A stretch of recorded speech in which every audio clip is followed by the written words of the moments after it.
Hello and welcome, I'm Joshua Barnes and you're watching NewsX World. Let's first take a look at our top stories.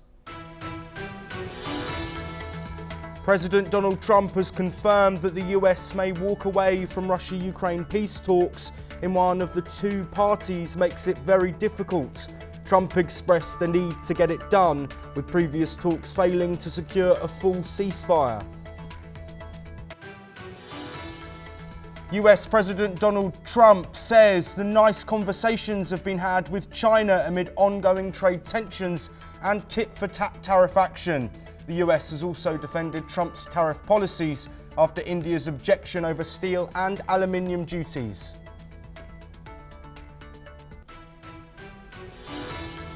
Meanwhile, President Trump and UK Prime Minister Keir Starmer have held ongoing and productive trade talks in their first phone call since US tariffs came into force.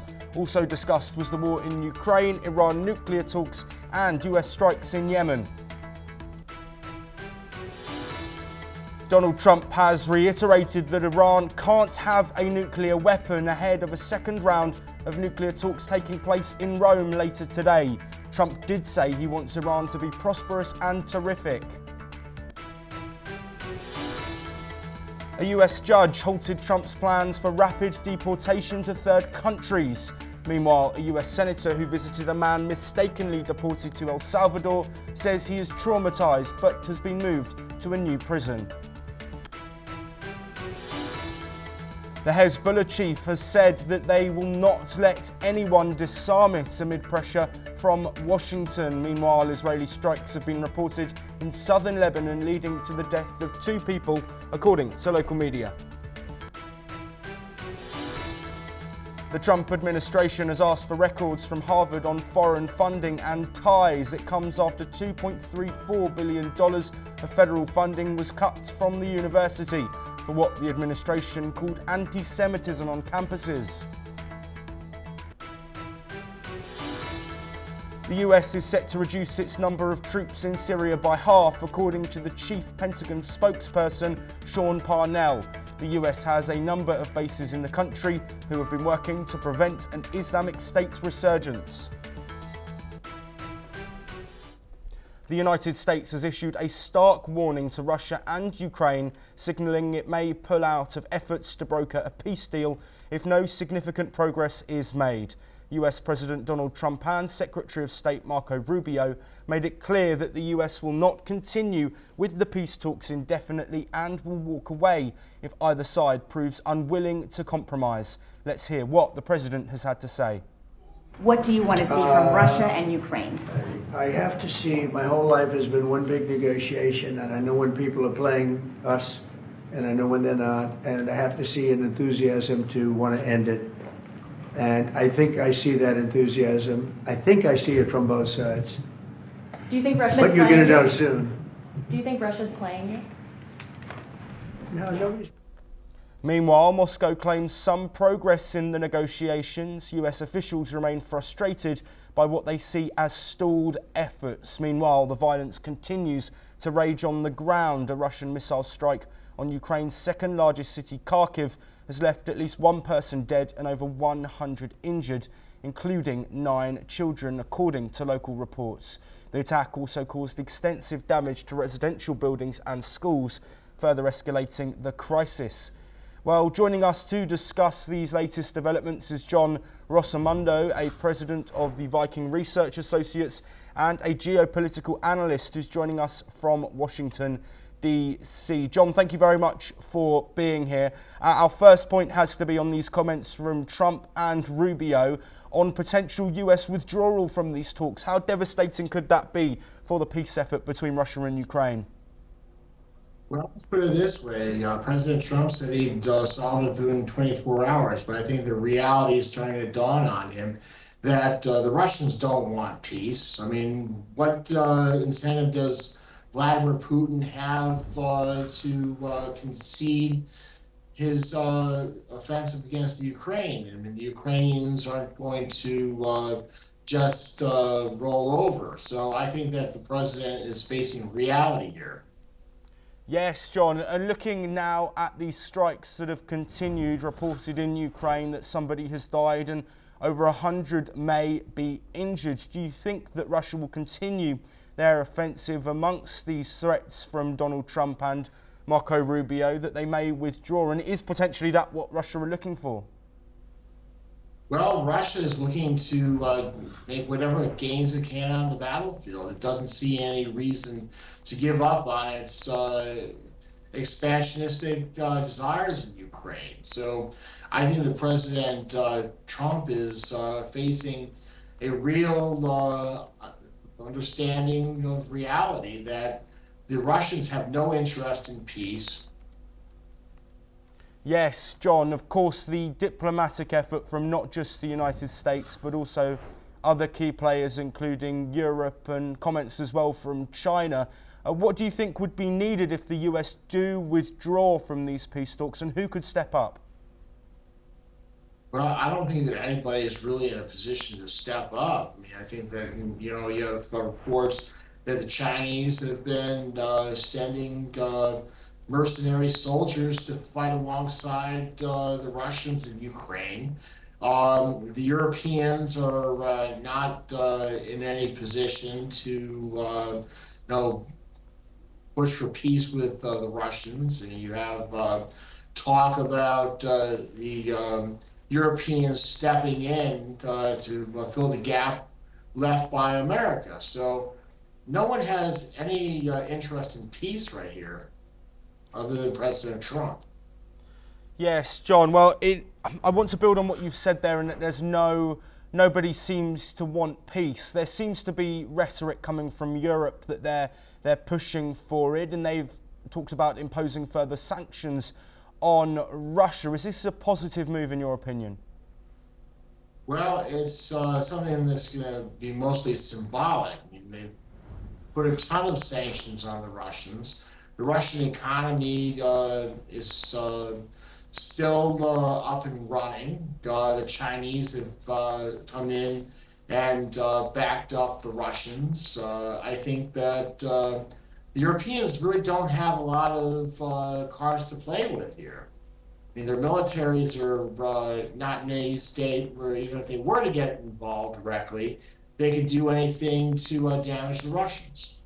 Yes, John, and to bring an end to this discussion, I do want to bring it back to Trump's comments. We've heard him made statements before and they haven't been followed through. Do you think this is more of a threat to try and get action from Russia and Ukraine on this peace deal, or do you think he will honestly follow through and pull out of talks when it's been a clear aim of his since the start of his second term to end this war? That would be a bit of a failure, surely, in his eyes, if he can't get it over the line.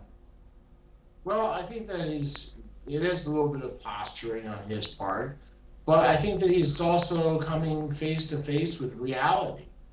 I mean, which is that that Vladimir Putin has no interest in bringing about peace. He won't stop with anything less than the complete surrender and defeat of Ukraine. John Rosamondo, thank you very much. You will be sticking with us, but we do move on. And in a crucial development, Iran and the United States are set to hold a new round of nuclear talks in Rome today, aiming to resolve their long-standing standoff over Tehran's nuclear ambitions. The talks come under the shadow of President Donald Trump's strong stance, reiterating that Iran cannot be allowed to develop a nuclear weapon. Trump emphasised his desire for Iran to thrive, but said halting Iran's nuclear ambitions was a priority. This is what the US president has said. Sir, on Iran, would you be open to letting Iran keep some kind of civil nuclear program, or would the entire program need to be dismantled? I'm for stopping Iran, very simply, from having a nuclear weapon. They can't have a nuclear weapon. So the I entire want program Iran dismantled? to be great and prosperous. Meanwhile, Iran's Foreign Minister Abbas Araghchi cast doubts on the US intentions ahead of these talks, expressing concerns about the reliability of American commitments after the US pulled out of the 2015 nuclear deal. Iran has made it clear that while it is open to negotiations, it will not dismantle its uranium-enriching centrifuges or curtail its nuclear program without solid guarantees. As the two sides remain far apart, all eyes will be on these upcoming talks to see if diplomacy can make any headway. Moving on now, and according to reports, Sir Keir Starmer and US President Donald Trump have held a productive discussion on trade, focusing on ongoing negotiations. Discussions took place over their first phone call since US tariffs came into force. The UK seeks a deal after Trump imposed 10% tariffs on UK goods, including higher duties on steel, aluminium and cars. Trump also signalled an easing of tensions with China. He said the US is having nice conversations with Beijing amid the ongoing trade conflict. Trump suggested rolling back some tariffs and stressed the need for continued talks to resolve trade issues, including TikTok's future in the US. Here is what Trump said. And by the way, we have nice conversations going with China just to intercede, you know. It's like really very good. But Have you spoken with Iran, they can't have a nuclear weapon. And if they have a nuclear weapon, you'll all be very unhappy. You'll all be very unhappy. Have you spoken with life, Xi? your Who life, is leading your those life trade will be in talks? great danger. In a separate development, the US informed the World Trade Organization that its tariffs on steel and aluminium are based on national security concerns, not safeguarding measures. This response came after India requested consultations under the WTO's safeguards agreement, which the US rejected. The US maintains that the tariffs were imposed under Section 232 of the Trade Expansion Act, citing national security grounds. Well, once again, joining us. Moving on now, and US Vice President J.D. Vance attended Good Friday services at the Vatican, marking the start of his Easter visit to Rome. Vance, who is Catholic, participated in the service at St. Peter's Basilica, though Pope Francis, who is recovering from pneumonia, did not attend. Vance also held a meeting with Italian Prime Minister Giorgia Meloni at Palazzo Chigi, where they discussed key issues. Vance updated Meloni on negotiations concerning the ongoing war in Ukraine, expressing optimism for a peaceful resolution. The two leaders also addressed economic relations between Italy and the US, including broader trade talks between the US and the European Union. Here is what US Vice President J.D. Vance said. Important issues to discuss today. I want to update the Prime Minister on some of the negotiations between Russia, Ukraine, and also some of the things that have happened. Even in the past 24 hours, we think we have some interesting things to report on, of course, in private. So these negotiations, I won't prejudge them, but we do feel optimistic that we can hopefully bring this war, this very brutal war, to I also, of course, want to talk to the Prime Minister about some of the economic relationships, very important between Italy and the United States. But of course, we're having some big trade negotiations between not just Italy and the United States, but the whole European Union. We talked a great deal about that yesterday with the President, and we'll follow up on those conversations today. But most of all, just thrilled to be in the presence of a dear friend in a beautiful place with great people. So thank you for having me. Earlier, Vance and Meloni had met with President Donald Trump at the White House, where discussions also focused on trade tensions and migration policy. Trump is expected to visit Italy soon, with the possibility of a meeting between US and European leaders during his trip. Staying in North America now, and the Trump administration has intensified its crackdown on Harvard University, seeking records on foreign funding and ties dating back a decade. The Department of Education accused Harvard of making incomplete disclosures between 2014 and 2019, although no evidence of foreign influence was provided. The move is part of a broader effort to address pro-Palestinian protests and culture issues like diversity and transgender rights and foreign influence on campuses. The administration has threatened to withhold federal funding and freeze $2.3 billion in grants, and threatened to revoke visas for foreign students and faculty linked to protests over the Gaza conflict. The action reflected Trump's broader cultural and foreign policy agenda targeting universities nationwide. We now move to Africa, and at least 145 people have died and many remain missing after a boat carrying fuel caught fire and capsized on the Congo River in the Democratic Republic of Congo. The tragedy occurred near Mbadanka, Equator Province, when a blaze erupted due to a cooking fire ignited nearby fuel. The fire quickly spread, killing many, including women and children. Hundreds were believed to have been aboard the overcrowded vessel. Many survivors have been hospitalised, but several families are still searching for missing loved ones.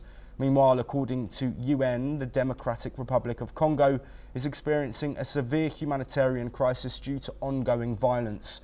Armed groups, particularly M23 rebels, have killed at least 7,000 people in recent months, according to local reports.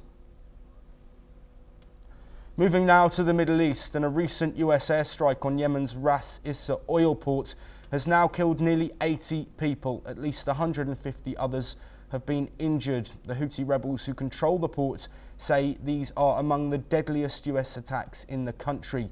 Reports say US strikes have hit several areas, but most were concentrated around the port facility. The first 4 raids struck while the port was operational, directly impacting the workers at the site. Images from the scene show huge fires lighting up the night sky, followed by an intensified barrage of US attacks. Around 70% of Yemen's imports pass through Ras Issa, Hodeidah and As Salif ports. The same routes also carry 80% of the country's humanitarian aid. Staying in the region but moving now to Lebanon, and Hezbollah leader Naim Qassem has strongly rejected calls for the group to disarm, calling such proposals a delusion and accusing them of serving Israel's interest.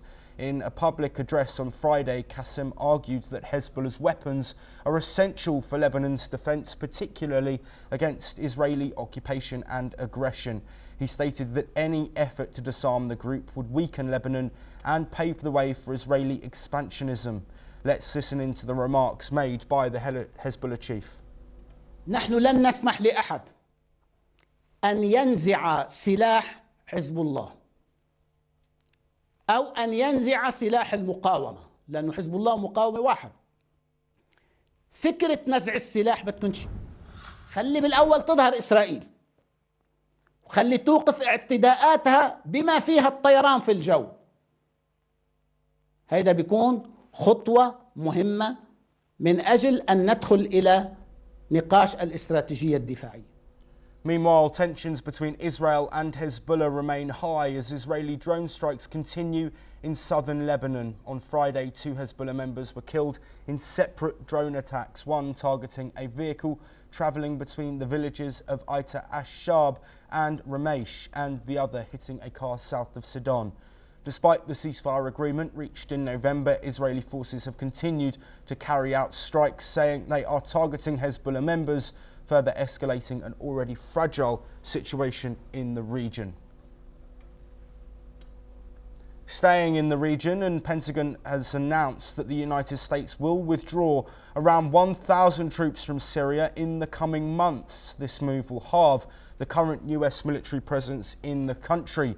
The decision follows years of US involvement in Syria as part of the fight against ISIS, which still poses a threat despite significant defeats.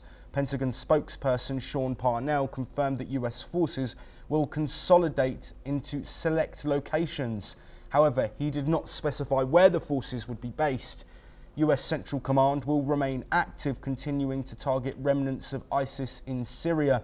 While US President Donald Trump previously pushed for a complete withdrawal, US forces have remained in Syria to help combat ISIS and support Kurdish-led forces. The Pentagon's decision reflects ongoing efforts to adjust military strategies in the region. Meanwhile, Iraq has also requested the end of the US coalition's mission by 2025. At least 12 people were killed in an attack at a cockfighting ring in Ecuador's coastal Manabí, according to local police. The attack, which occurred overnight, has also left several individuals injured, though the exact number has not been disclosed. Emergency services rushed the wounded to nearby health centres. Authorities have launched an investigation at the scene to gather information and identify those responsible for the attack. The cockfighting venue, where people gather to watch roosters fight, was the site of the incident. The motive behind the attack remains unclear. Here is what the Ecuadorian police commander of the 4th Zone, Renan Miller, has said. De igual manera se han encontrado ciertos indicios asociativos a este evento que fueron abandonados luego de haber cometido el hecho. se encontraron uniformes de equipo militar. Staying in South America, and a US judge has blocked the Trump administration's plan for rapid deportations of migrants to third countries without proper legal review. US District Judge Brian Murphy's ruling requires the Department of Homeland Security to give migrants a meaningful opportunity to seek legal relief before being deported. The decision affects refugees who may face persecution or torture if sent to third countries. Meanwhile, 2 Venezuelan migrants detained in Texas are seeking the US Supreme Court's intervention to halt their imminent deportation under the 1798 Alien Enemies Act. The Trump administration is attempting to swiftly deport them, citing national security concerns. The administration has already signalled plans to appeal Murphy's ruling as tensions rise over the administration's immigration policies. The court's decision puts a hold on deportations until the litigation is resolved. 8 Beninese soldiers have been killed in a terrorist attack in northern Benin. 13 others were injured after 2 military outposts were hit. The attack happened in Benin's W National Park, near the borders with Niger and Burkina Faso. Military sources say 11 terrorists were killed during the clashes. The Beninese government blames the violence on cross-border infiltration from neighbouring countries. In response to these attacks, Benin has deployed thousands of troops to its northern region since 2022. Well, that is all that we have time for, but we will continue to bring you more of the latest breaking news updates from around the world.